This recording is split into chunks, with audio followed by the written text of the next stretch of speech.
The job junction channel पे स्वागत है। आज हम अपने नए चैप्टर पदार्थ के बारे में पढ़ेंगे, जो कि हमने कल आपसे गॉसिप या डिस्कस किया था। तो पदार्थ क्या है? संसार में ऐसी कोई भी वस्तु है जो उपलब्ध है वो किससे मिलकर बना हुआ है?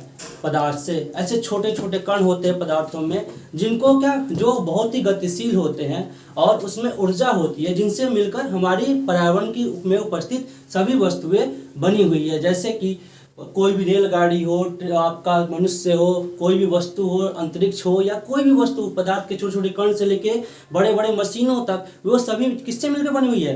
पदार्थ से। तो हम कह सकते हैं प्रकृति में उपस्थित सभी या प्रत्येक वस्तु जिस सामग्री से मिलकर बनी हुई होती है उसे हम पदार्थ कहते हैं। तो पदार्थ आखिर है क्या फिर?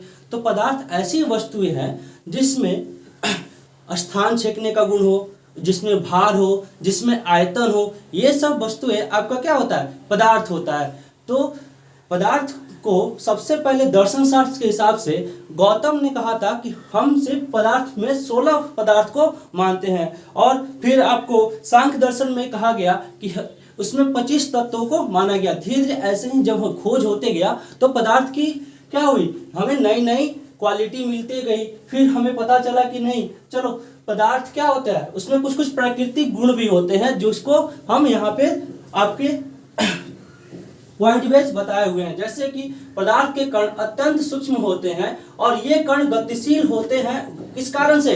गतिज ऊर्जा के कारण। अर्थात पदार्थ के कण अत्यंत सूक्ष्म का बहुत छोटे छोटे होते हैं, जो हमें दिखाई तो नहीं देते हैं, लेकिन वो प्रकृति में उपस्थित होते हैं। साथ साथ ये कण क्या होते हैं? गतिशील होते हैं। तो क्या हम इसे नग्न आंखों से देख सकते हैं? ये हमारे लिए पॉसिबल नहीं है, संभव नहीं है, लेकिन ये हमेशा क्या होते हैं? गतिशील होते हैं। उसके बाद पदार्थ के कण, दूसरा नंबर पॉइंट है हमारा, पदार्थ के कणों में परस्पर एक दूसरे से आकर्षित होते हैं। यानी क्या कि वो एक दूसरे को क्या करते हैं? संयोजित करके रखते हैं, बहुत गहरा बॉन्ड बना के रखते हैं, जिससे क्या होता है, वो जल्दी टूटते नहीं है। आप लोहा को ही देख लीजिए, क्या वो कण क्या होते हैं, उसके कण क्या होते हैं? बहुत ज्यादा सटे हुए होते हैं, बहुत ज्यादा क्या होते हैं? आकर्षित होते हैं, जिस कारण से वो क्या होते हैं? जल्दी भंगुर नहीं होते, जल्दी टूटते नहीं है। लेकिन आप बहुत ज्यादा प्रयास करोगे तब वो टूटेंगे। फिर क्या बोल रहा है? पदार्थ के कणों के बीच रिक्त स्थान होता है, यानी उनके कणों के बीच कुछ ना कुछ ऐसा स्थान होता है जो उन्हें,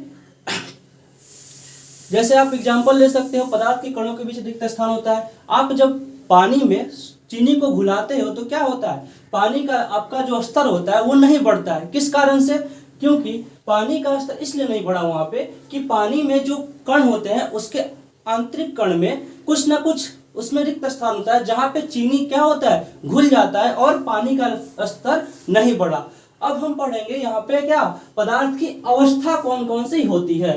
तो पदार्थ की अवस्था हमारी होती है, पहली अवस्था है पदार्थ की ठोस यानी सॉलिड, दूसरी अवस्था है हमारा लिक्विड, उसके बाद तीसरी अवस्था है गैस, चौथी अवस्था है प्लाज्मा, जो पांचवी अवस्था है बोस आइंस्टाइन कंडेंसेट, जिसके बारे में दो साइंटिस्ट ने बताया था, जिनका नाम था एक सत्येंद्रनाथ बोस और दूसरा नाम था आइंस्टाइन। आप आइंस्टाइन को तो अच्छे से जानते हैं। बोस, सत्येंद्रनाथ बोस और आइंस्टाइन ने मिलकर इस कण का खोज 1920 में स्टार्ट किया था, जो बोसार्ड नाम के कण उपस्थित होने का ये बनता है। अब 1920 कितने साल पीछे हो गया? तो हम 103 साल पीछे हो गया।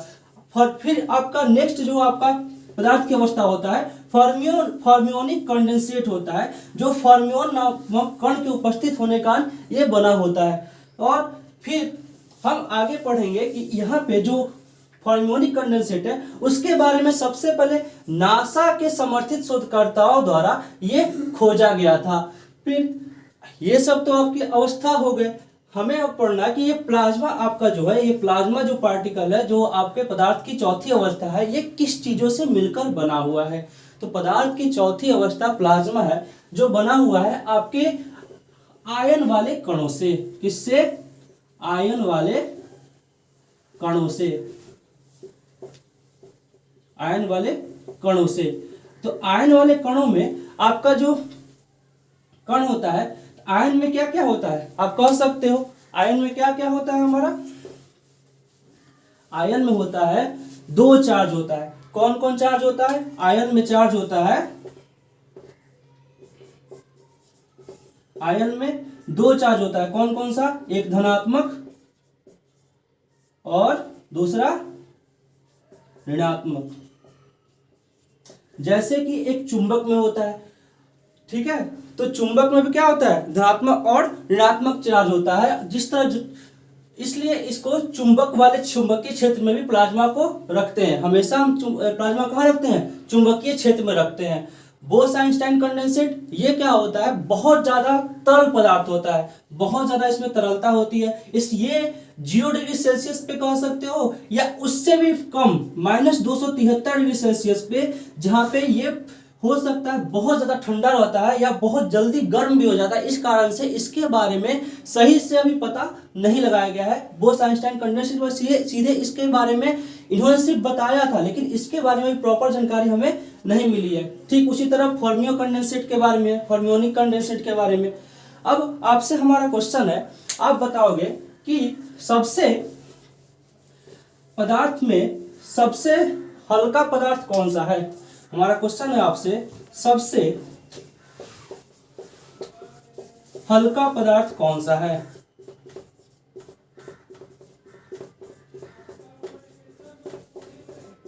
सबसे हल्का पदार्थ कौन सा है।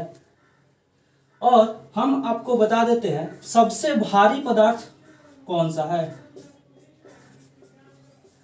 सबसे भारी पदार्थ कौन सा है। सबसे भारी पदार्थ आपका है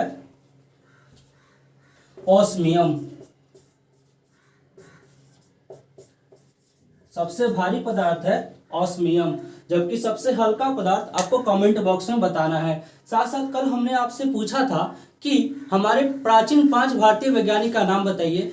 उसका नाम था, आप सुन लीजिए आंसर आपका, उसका नाम था चरक, वराहमिहिर, उसके बाद आर्यभट्ट, सुश्रुत और बोधायन। ये सब आपके साइंटिस्ट थे जिन्होंने हमें मदद किया इस साइंस को आगे बढ़ाने में, विज्ञान को आगे बढ़ाने में। और हमें यह भी पता है विज्ञान क्या है, एक रहस्यमय चीज है जिसे हम शोध करते हैं। धन्यवाद, थैंक यू।